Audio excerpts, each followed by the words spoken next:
Hello everyone, welcome back in another new video. Today I'm gonna show you Origami Swan, so let's get started.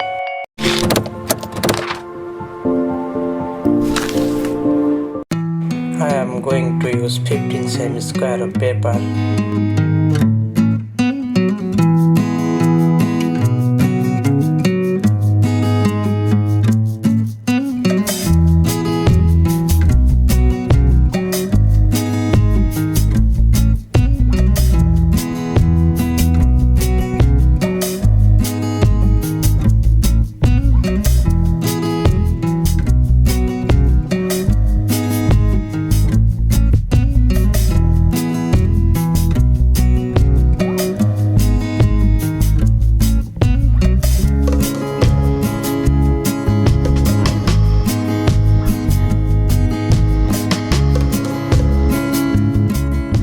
Hit the subscribe button, click the notification bell is a big part of the conversation.